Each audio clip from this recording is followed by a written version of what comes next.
Hi hello. അപ്പോൾ നമ്മുടെ പുതിയൊരു വ്ളോഗിലേക്ക് എല്ലാവർക്കും സ്വാഗതം കേട്ടോ. അപ്പോൾ രാവിലെ തന്നെ ചായയൊക്കെ കഴിച്ച നേരം അതിൽ ബാക്കിയുള്ള പാത്രങ്ങളൊക്കെ ഒന്ന് കഴുകി വെക്കുക കേട്ടോ. രാത്രിയൊക്കെ കഴിച്ചത് അപ്പം തന്നെ കഴുകി വെക്കുക.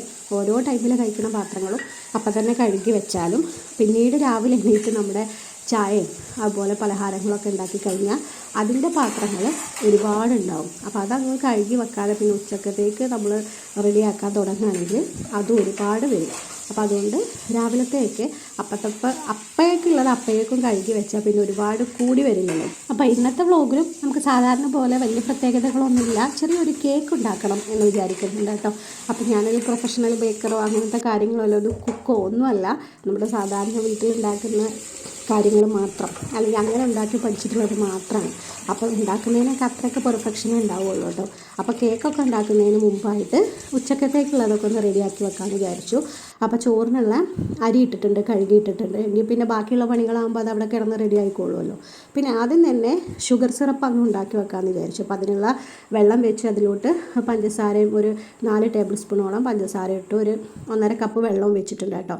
അപ്പോൾ ഇനി കേക്ക് ഉണ്ടാക്കാൻ തുടങ്ങുന്നതിന് മുമ്പ് തന്നെ ഞാൻ അതിലുള്ള ചെരുവം, നമ്മുടെ ഓവൻ സെറ്റപ്പ് അത് ഗ്യാസിലോട്ട് വെച്ചിട്ടുണ്ട് കേട്ടോ. വലിയൊരു ചെരുവാണ്. ആ ഒരു കേക്ക് ട്രേ കുറച്ച് വലുതാണ്, സ്ക്വയർ ഷേപ്പാണ്. അപ്പോൾ സ്ക്വയറല്ല, റെക്റ്റാങ്കിൾ ഷേപ്പും. അപ്പോൾ അത് കൊള്ളുന്നത് ഒരു ചെരുവെന്ന് പറയുന്നത് വലിയ ചെരുവാണ്, അതുകൊണ്ടാണ് വലുത് വെച്ചത്. ഇനിയിപ്പോൾ കേക്ക് ഉണ്ടാക്കാൻ പോവുകയാണ്. അപ്പോൾ അതിലോട്ട് 3 മുട്ടയാണ് ആദ്യം പൊട്ടിച്ച് വെച്ചേക്കുന്നത്. ബീറ്റർ വെച്ച് നന്നായിട്ടൊന്ന് ബീറ്റ് ചെയ്യാം കേട്ടോ. എനിക്കും കേക്കൊന്നും ഉണ്ടാക്കി ഒരു പരിചയം ഉണ്ടായിരുന്നില്ല. പിന്നെ യൂട്യൂബിൽ എല്ലാവരും പോലെ ഇപ്പോൾ ഗുരു യൂട്യൂബാണ്. അപ്പോൾ യൂട്യൂബിൽ നോക്കിയിട്ടാണ് കേക്ക് ഉണ്ടാക്കി പഠിച്ചതും നോക്കിയതൊക്കെ കേട്ടോ. വലിയ ഫ്ലോപ്പൊന്നും ആവാതൊക്കെ എല്ലാ ടൈമും കിട്ടാറൊക്കെ ഉണ്ട്. ആദ്യം നോക്കുമ്പോൾ ഒക്കെ ഫ്ലോപ്പ് തന്നെയായിരുന്നു. പിന്നീട് ചെയ്ത് അങ്ങോട്ട് ശരിയായി. പിന്നെ റെഡ് വെൽവെറ്റ് കേക്ക് ഉണ്ടാക്കാമെന്നാണ് വിചാരിക്കുന്നത്. അപ്പോൾ അതിലോട്ട് വാനില എസൻസ് ഒരു ടീസ്പൂണോളം ചേർത്തിട്ട് നന്നായിട്ടൊന്ന് ബീറ്റ് ചെയ്തിട്ടുണ്ട്. അപ്പോൾ റെഡ് വെൽവെറ്റാണ്, ഹസ്ബൻഡിന് വേണ്ടിയിട്ടാണ് ഉണ്ടാക്കുന്നത്. അങ്ങേരെ ബർത്ത്ഡേ വരുന്നുണ്ട്. അപ്പോൾ ഈ സെപ്റ്റംബർ 25 അപ്പോൾ അതിന് വേണ്ടി ഒന്ന് ഉണ്ടാക്കി വെക്കുക എന്നുള്ള രീതിയിൽ. അപ്പോൾ പഞ്ചസാര പൊടിച്ചെടുത്തിട്ടുണ്ട്. 1 കപ്പ് പഞ്ചസാര, 1 kg ആണ്, 1 kg എന്നുള്ള ഒരു രീതിയിലാണ്. 1 കപ്പ് 250 ml ഒരു കപ്പിനാണ് നമ്മൾ മെഷർമെൻറ്റൊക്കെ എടുക്കുന്നത്. അപ്പോൾ ആ രീതിയിൽ 1 കപ്പ് പഞ്ചസാര എടുത്തിട്ടുണ്ട്. 1 കപ്പ് 2 ടേബിൾ സ്പൂണും കൂടെ എക്സ്ട്രാ എടുത്തിട്ടുണ്ട്. ഒന്ന് പൊടിച്ചെടുത്ത് മുട്ടയിലോട്ട് ചേർത്ത് ഇങ്ങനെ ബീറ്റ് ചെയ്തുകൊണ്ടിരിക്കുക. നന്നായിട്ടൊന്ന് പതഞ്ഞ് പൊങ്ങിയതിന് ശേഷം ബാക്കി ഇൻഗ്രീഡിയൻസൊക്കെ ചേർക്കുന്നുള്ളൂ. ഹസ്ബൻഡിന് ഇഷ്ടമുള്ള ഫ്ലേവർ ഒന്ന് റെഡ് വെൽവെറ്റും മറ്റൊരു വാനില, നമ്മുടെ വൈറ്റ് ഫോറസ്റ്റും ആണ് കേട്ടോ. പക്ഷേ എനിക്കിഷ്ടം ബ്ലാക്ക് ഫോറസ്റ്റിൻ്റെ കേക്കാണ്. അപ്പോൾ അതുകൊണ്ടാണ് 2 പേർക്ക് കൂടെ ഏതെങ്കിലും മിഡിൽ എന്നുള്ള റെഡ് വെൽവെറ്റ് എനിക്കും ഇഷ്ടമാണ്. അപ്പോൾ റെഡ് വെൽവെറ്റ് ഉണ്ടാക്കാമെന്ന് വിചാരിച്ചത്. പിന്നെ ഞാൻ എപ്പോൾ കേക്ക് ഉണ്ടാക്കുകയാണെങ്കിലും പിന്നെ വിപ്പിംഗ് ക്രീമാണ് നമുക്ക് പണി തരുന്ന ഐറ്റംസ്. ആ ഒരു സ്റ്റേജ് എത്തുമ്പോഴാണല്ലോ എല്ലാവർക്കും ഒരു ബുദ്ധിമുട്ട്. അപ്പോൾ നമ്മുടെ ഐസിങ് ചെയ്യുന്ന കേക്കുകളാണെങ്കിൽ, അല്ലെങ്കിൽ പ്ലം കേക്കൊക്കെ ആണെങ്കിൽ, പ്ലം കേക്ക് ഞാൻ ഒറ്റ പ്രാവശ്യം ഉണ്ടാക്കിയിട്ട് അത് കറക്റ്റായിട്ടില്ല. എനിക്കതിൻ്റെ ഒരു കിട്ടും, പക്ഷേ ഒരു പെർഫെക്ഷനൊന്നും ഉണ്ടാവാറില്ല. നമുക്ക് കഴിക്കാം എന്നുള്ള രീതിയിൽ, അല്ലാതെ ഒരു പ്രൊഫഷണൽ ടച്ചിലോട്ടൊന്നും ഒരു അല്പം പോലും അത് വരാറില്ല. അപ്പോൾ ഇവിടെ ബാക്കിയുള്ള ഐറ്റംസൊക്കെ എടുത്തിട്ടുണ്ട്. മൈദ 1 കപ്പാണ്, നന്നായിട്ട് പ്രസ് ചെയ്തെടുത്തിട്ട് ഒരു 250 ml കണക്കിലൊന്ന് എടുത്തിട്ടുണ്ട്. ഇനി അതിലോട്ട് ബേക്കിംഗ് പൗഡർ ഒരു 1.5 ടീസ്പൂണോളം ചേർത്തിട്ടുണ്ട്. ബേക്കിംഗ് സോഡ ഒരു 1/2 ടീസ്പൂൺ ചേർത്തിട്ടുണ്ട്. ഒരല്പം, ഒരു പിഞ്ച് ഉപ്പും കൂടെ. എല്ലാത്തിലോട്ടും ഉപ്പ് വേണമെന്നാണല്ലോ. പിന്നെ കുറച്ച് കൊക്കോ പൗഡറും കൂടെ ചേർക്കുന്നത് കേട്ടോ. ഒരു ഫ്ലേവറിനൊക്കെ വേണ്ടിയിട്ടാണ് ചേർക്കുന്നത്. റെഡ് വെൽവെറ്റേക്ക് അത് ചേർക്കുകയോ ഇല്ലയെന്നും അറിയില്ല. ഇത് ആ രീതിയിലൊന്നുമല്ല ഉണ്ടാക്കുന്നത്, നമ്മുടെ രീതിയിലുള്ള ഒരു ഉണ്ടാക്കൽ മാത്രമാണ്. അപ്പോൾ 1 ടേബിൾ സ്പൂണോളം കൊക്കോ പൗഡറും കൂടെ അതിലോട്ട് ചേർത്തിട്ട് ഒന്ന് അരിച്ചിടുകയാണ്. ഇനി ലംസൊക്കെ ഉണ്ടെങ്കിൽ അത് അതിൽ പെടണ്ടല്ലോ. അപ്പോൾ അതിന് വേണ്ടിയിട്ടാണ് ഒന്ന് അരിച്ചിട്ട് കുറച്ചായിട്ടൊന്ന് അരിച്ചിട്ടിട്ട് പിന്നെ ഒന്ന് മിക്സ് ചെയ്തിട്ട് കട്ട് ആൻഡ് ഫോൾഡർ മെത്തേഡാണല്ലോ. അപ്പോൾ ആ രീതിയിലൊന്ന് ഇതൊന്ന് ഇളക്കി മിക്സ് ചെയ്ത് കൊടുക്കുന്നുണ്ട് കേട്ടോ. പണ്ടേ സ്കൂളിലൊക്കെ പഠിച്ചുകൊണ്ടിരുന്ന സമയത്ത്, നമ്മൾ സ്കൂളിലോട്ടൊക്കെ പോകുന്ന സമയത്ത് ഈ ബേക്കറിയിൽ കൂളറിൻ്റെ ഉള്ളിലൊക്കെ, ചില്ലിൻ്റെ ഉള്ളിൽ നല്ല ഷൈനിങ് ആയിട്ട് ഈ റെഡ് വെൽവെറ്റും ബ്ലാക്ക് ഫോറസ്റ്റും ഒക്കെ ഇരിക്കുന്ന കാണുമ്പോഴേയൊക്കെ അന്നൊക്കെ കൊതിയോടുകൂടി നോക്കി നിന്നിട്ടുള്ള ഒരു ഐറ്റംസ് ആണല്ലോ ഈ സാധനങ്ങളൊക്കെ. അന്നൊക്കെ നമ്മൾ സാധാരണക്കാർക്കൊന്നും വല്ലപ്പോഴൊക്കെ നമ്മൾ പ്ലം കേക്കൊക്കെ നമുക്ക് ക്രിസ്മസ് ടൈമിലൊക്കെ ഫ്രണ്ട്സിൻ്റെ വീട്ടിൽ നിന്നോ അല്ലെങ്കിൽ സ്കൂളിൽ നിന്നൊക്കെ കിട്ടും. പക്ഷേ ഈ ക്രീമുള്ള കേക്കുകളൊക്കെ അങ്ങ് റയറാണല്ലോ, നമ്മൾ വാങ്ങിക്കുന്നതും റയറാണ്. പക്ഷേ പിന്നീട് നമ്മളത് വീട്ടിലുണ്ടാക്കാൻ അല്ല യൂട്യൂബിൽ വെച്ച് കാണാൻ തുടങ്ങി, കടയിൽ നിന്ന് വാങ്ങിക്കാൻ തുടങ്ങി. ഇപ്പോൾ യൂട്യൂബൊക്കെ ട്രെൻഡിങ് ആയി എല്ലായിടത്തും വന്നതോടുകൂടി നമ്മൾ വീട്ടിലെ എല്ലാ സാധാരണക്കാരും ഇപ്പോൾ കേക്കൊക്കെ വാങ്ങിക്കുന്നത് ചുരുക്കമല്ലേ, എല്ലാവരും ഒരുവിധം അറിയുന്നവരൊക്കെ വീട്ടിൽ തന്നെ ഉണ്ടാക്കും അല്ലേ. അപ്പം നമ്മുടെ കേക്കിലോട്ട് കളറ് ചേർത്തിട്ടുണ്ട് കേട്ടോ. അതുപോലെ തന്നെ ഒരു കപ്പ് സൺഫ്ലവർ ഓയിലും കൂടെയാണ് ഒഴിച്ചേക്കുന്നത് കേട്ടോ. ബട്ടർ കയ്യിലില്ല, അപ്പോൾ സൺഫ്ലവർ ഓയിലാണ് യൂസ് ചെയ്തേക്കുന്നത്. കളറിന് വേണ്ടിയിട്ടേ ഇവിടെ മാജിക് റെഡിൻ്റെ ഒരു കളറാണ് കേട്ടോ, റെഡ് കളറാണ് കേട്ടോ യൂസ് ചെയ്തേക്കുന്നത്. പക്ഷെ എനിക്ക് തോന്നുന്നു ആ കളറെല്ലാം കറക്റ്റായിട്ടില്ല. നമ്മൾ ഈ ബ്ലഡ് റെഡ് ഉണ്ടല്ലോ, ആ റെഡല്ല ഇതൊരു പിങ്കിഷ് കൂടിയ റെഡായിട്ടാണ്. ഈ വീഡിയോയിൽ എത്രമാത്രം അത് അങ്ങനെ മനസ്സിലാവുമെന്ന് എനിക്കറിയില്ല കേട്ടോ. പക്ഷെ ശരിക്ക് ആ റെഡല്ല ഞാൻ ഉദ്ദേശിക്കുന്നത്, ഈ റെഡല്ല കേട്ടോ.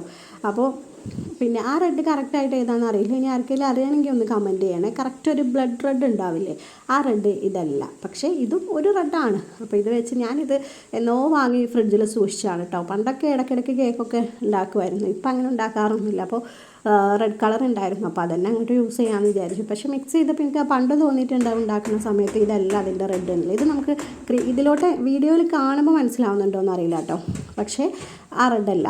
പിന്നെ ക്രീമിലോട്ടൊക്കെ അപ്ലൈ ചെയ്യുമ്പോൾ നമുക്ക് മനസ്സിലാവും ആ റെഡിൻ്റെ ഒരു വ്യത്യാസം. അപ്പോൾ നമ്മുടെ ഓവനൊക്കെ ഇവിടെ ചൂടായി വന്നിട്ടുണ്ട്, അതിലോട്ട് ഇറക്കി വെച്ച് കൊടുക്കുകയാണ്. ഇനി ഞാൻ ഏകദേശം ഒന്ന് വെച്ച് കഴിഞ്ഞാൽ ആദ്യത്തെ വെക്കുന്ന സമയത്ത് ഒരു 5 മിനിറ്റ് ഹൈ ഫ്ലെയിമിൽ വെച്ചിട്ട് പിന്നെ ഒരു മീഡിയം ഫ്ലെയിമിലോട്ട് ലോ ടു മീഡിയത്തിൻ്റെ ഇടയിൽ വെച്ചിട്ട് ഒരു 45 മിനിറ്റ് കുക്ക് ചെയ്യും. അതാണ് അതിൻ്റെ കറക്റ്റ്, ബേക്ക് ചെയ്യും. ആ സമയത്തിനുള്ളിൽ റെഡി ആവാറുണ്ട്. ഇനി ഉച്ചത്തേക്കുള്ളതും അതിൻ്റെ ഇടയിൽ റെഡി ആക്കുന്നു കേട്ടോ. വൻപയർ തോരൻ വെക്കാൻ വേണ്ടിയിട്ട് അതൊന്ന് കുക്കറിലോട്ടിട്ട് ഉപ്പിട്ട് മാത്രം ഒന്ന് വേവിച്ചെടുക്കും കേട്ടോ. അത് വെന്തതിന് ശേഷം മാത്രം വറ്റൽമുളകും കടുകും കുറച്ച് ചെറിയുള്ളിയും വെളുത്തുള്ളിയും കൂടി ചതച്ചിട്ടിട്ട് കറിവേപ്പിലിട്ട് ഒന്ന് ഓയിലൊന്ന് സോട്ട് ചെയ്തിട്ട് ഇത് അതിലോട്ടിട്ടൊന്ന് വഴറ്റിയെടുക്കും. അത്രേ ചെയ്യാറുള്ളൂ കേട്ടോ. ചിലപ്പോഴൊക്കെ തേങ്ങയൊക്കെ ഇട്ടുണ്ടാക്കും. അപ്പോൾ നമ്മുടെ കേക്കിൻ്റെ പണികളൊക്കെ കഴിഞ്ഞപ്പോൾ അത് കയ്യോടെ തന്നെ അതിന് ബാക്കി വന്നിട്ടുള്ള പാത്രങ്ങളും അങ്ങ് കഴുകി വെച്ചിട്ടോ.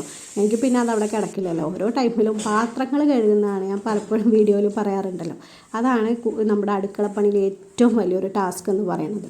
അതുപോലെ തന്നെ വെള്ളം തുടച്ചിട്ടും ഈ 2 കാര്യങ്ങളാണ്. ഇപ്പോൾ ഇത് ചെറിയൊരു സിങ്കായത് കാരണം പിന്നെ വെള്ളമൊക്കെ എപ്പോഴും പുറത്തോട്ട് വരികയും ചെയ്യും പോവുകയും ചെയ്യും. അപ്പോൾ അത് തുടച്ചിട്ടുമാണ് കൂടുതൽ സമയം പാത്രം കഴുകലും തുടയ്ക്കലും. വെള്ളം ഇല്ലാതെ അടുക്കളയിൽ നിൽക്കാനും പറ്റില്ലല്ലോ പാത്രം കഴുകുമ്പോൾ. അതാണ് ഏറ്റവും വലിയ കാര്യം തോന്നിയിട്ടുണ്ട്, ഈ തുടയ്ക്കലും പാത്രം കഴുകലും. അപ്പോൾ ചോറ് ഇവിടെ റെഡി ആയിട്ടുണ്ട്. ഞാൻ നമ്മുടെ ഈ വട്ടപാത്രത്തിലോട്ട് ചോറ് വാർക്കാറാണ് ചെയ്യാറ് കേട്ടോ, ഊറ്റിയെടുക്കാറൊന്നുമില്ല. പണ്ടൊക്കെ നമ്മൾ തവി വെച്ചിട്ട് കൊട്ടത്തവിയൊക്കെ വെച്ചിട്ട് ഊറ്റിയെടുക്കുകയല്ലേ ചെയ്യാറ്. ഇതങ്ങനെയല്ല, ഞാനിപ്പോൾ വാർക്കാറാണ്. അതാണ് എളുപ്പമെന്ന് തോന്നിയിട്ടുണ്ട് കേട്ടോ. പണ്ടുള്ള വീടുകളിലൊക്കെ അങ്ങനെയാണല്ലോ ചെയ്യുന്നത്. ഞങ്ങൾ എൻ്റെ വീട്ടിലൊക്കെ പണ്ട് അങ്ങനെ തന്നെ ചെയ്യാറുള്ളത്. തവി വെച്ചിട്ട് വാർത്തെടുത്ത് നമ്മൾ ചെരുവത്തിലോട്ട് ഇട്ടിട്ട് പിന്നെ അതൊന്ന് ചൂടാക്കി എടുക്കാറാണ് ചെയ്യാറ്, അതിൻ്റെ വെള്ളം ഒന്ന് പറ്റിക്കാൻ വേണ്ടിയിട്ട്. അപ്പോൾ ചിലപ്പോഴും ഹൈ ഫ്ലെയിമിലൊക്കെ ഇട്ടിട്ട് ചോറ് അടി കരിഞ്ഞൊക്കെ പോകുന്ന ഏർപ്പാടൊക്കെ അന്ന് വന്നിട്ടുണ്ട്, അബദ്ധമൊക്കെ പറ്റിയിട്ടുണ്ട്. അപ്പോൾ ഞാനിങ്ങനെ വാർക്കാറാണ്, അതാണ് പ്രശ്നമില്ലല്ലോ. അപ്പോൾ ക്രീം റെഡിയാക്കാൻ വേണ്ടിയിട്ട് കേക്കിലോട്ട് ഒരു 3/4 കപ്പ് വിപ്പിംഗ് ക്രീം എടുക്കുന്നത് കേട്ടോ. ഒരു 1.5 കപ്പാണ് 1 kg കണക്കെന്നാണ് എനിക്ക് തോന്നുന്നത്. അപ്പോൾ ഞാനിവിടെ 3/4 കപ്പോളം എടുത്തിട്ടുള്ളൂ കേട്ടോ. കാരണം ഒരു ക്രം കോട്ട് ചെയ്ത് അത് ഫ്രിഡ്ജിലോട്ട് വെക്കുക എന്നുള്ള രീതിയിലാണ്. പിന്നെ നന്നായിട്ടൊന്ന് ഫ്രീസായതിന് ശേഷം ബാക്കിയുള്ളത് ചെയ്യാമെന്നാണ്.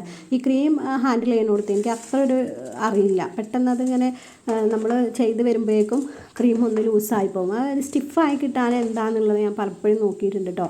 പിന്നെ എല്ലാവരും പറയും നമ്മൾ പിന്നെ ബീറ്ററിൻ്റെ സ്പൂണും അതുപോലെ നമ്മൾ ബീറ്റ് ചെയ്യാൻ ഉപയോഗിക്കുന്ന പാത്രമൊക്കെ കുറച്ച് നേരം ഫ്രീസറിൽ വെച്ചിട്ട് തണുപ്പിച്ചിട്ട് ചെയ്താൽ മതി എന്നൊക്കെ കേൾക്കുന്ന ഓരോ ടിപ്പൊക്കെ കണ്ടിട്ടുണ്ട് കേട്ടോ. പക്ഷെ എനിക്കത് അത്രത്തോളമൊന്നും വർക്കായിട്ടില്ല, എനിക്ക് തോന്നിയിട്ടില്ല അങ്ങനെ. ഞാൻ ചെയ്ത് നോക്കിയിട്ടുണ്ട്. ഇനിയിപ്പോൾ ഞാൻ ബീറ്റ് ചെയ്യുന്നിടത്തുള്ള പ്രശ്നമാണോ എന്നറിയില്ല. എന്തായാലും ആ ഒരു സ്റ്റിഫ്നെസ് എനിക്ക് കിട്ടാറില്ല. അപ്പോൾ ഷുഗർ സിറപ്പൊക്കെ ആഡ് ചെയ്തിട്ടുണ്ട്. ക്രീം ഞാൻ വളരെ കുറച്ചേ ആക്കുന്നുള്ളൂ കേട്ടോ. ഒന്നാമത് അത് ക്രീമിനോട് താല്പര്യമില്ലാത്തതുകൊണ്ട് തന്നെയാണ്. ചില കേക്കൊക്കെ നമ്മൾ പുറത്തുനിന്ന് വാങ്ങുന്ന ഈ കേക്കൊക്കെ കഴിക്കുമ്പോൾ ഒരു കട്ടിക്ക് നമ്മുടെ 1 ഇഞ്ചോളൊക്കെ ചിലപ്പോൾ ക്രീം അതിൽ കിടക്കുന്നുണ്ടാവും കേട്ടോ. മറ്റേത് നമ്മുടെ കേക്ക് കുറച്ചേ ഉണ്ടാവുള്ളൂ. അപ്പോൾ എനിക്കത് കഴിക്കുമ്പോൾ ഭയങ്കര ഒരു മത്ത്, കഴിച്ചു കഴിഞ്ഞാൽ ഒരു മത്തായ ഫീലാണ്. ഒന്നാമത് കേക്ക് കഴിക്കുമ്പോൾ മധുരം കഴിച്ചിട്ട് ആ ഒരു പ്രശ്നം ഉണ്ടാവും. പക്ഷേ ഇത് ഓവറായിട്ട് കൂടുതലായിട്ട് ഈ ക്രീം വന്നിട്ടേ ഭയങ്കര ഒരു ബുദ്ധിമുട്ടായിരിക്കും. അപ്പോൾ അതുകൊണ്ട് തന്നെ ക്രീം വളരെ കുറച്ചേ ആക്കുന്നുള്ളൂ കേട്ടോ. പിന്നെ ക്രീം നൈഫ് വെച്ചിട്ട് ആക്കാൻ എനിക്ക് അത്ര ഭയങ്കര ബുദ്ധിമുട്ടായി തോന്നിയിട്ടുണ്ട് കേട്ടോ. അപ്പോൾ ഞാനിവിടെ ഒരു പൈപ്പിംഗ് ബാഗിൽ ഒരു ഫ്രീ ആയിട്ടുള്ള പൈപ്പിംഗ് ബാഗ് എടുത്തിട്ട് അതിലോട്ട് പിന്നെ ഒന്ന് കട്ട് ചെയ്തിട്ടാണ് ആക്കുന്നത്. അതുകൊണ്ട് കുറച്ചേ ആക്കുന്നുള്ളൂ, കുറച്ചായിട്ടാണ് പിന്നെ ക്രീം അതിൻ്റെ മിഡിലൊക്കെ കൊടുത്തിട്ടുള്ളൂ. ലാസ്റ്റ് വരുമ്പോൾ പിന്നെ നമുക്കത് കംപ്ലീറ്റ് കവർ ചെയ്തെടുക്കണമല്ലോ, അപ്പോൾ അത് കുറച്ച് കൂടുതലാക്കിയിട്ട് ചേർത്തിട്ട് ഉള്ളിലൊക്കെ വളരെ കുറച്ച് ക്രീമേ ആക്കിയിട്ടുള്ളൂ കേട്ടോ. പിന്നെ അത്ര പെർഫെക്ഷൻ ഒന്നും ഉണ്ടാവില്ല, എന്നാലും ചെറുതായിട്ട് നമ്മുടെ ആവശ്യത്തിനല്ലേ, നമ്മുടെ വീട്ടിൽ നമ്മുടെ ആവശ്യത്തിന് ഉണ്ടാക്കുന്നതല്ലേ, അപ്പോൾ അത്ര മതി, നമ്മളല്ലേ കഴിക്കുന്നത്.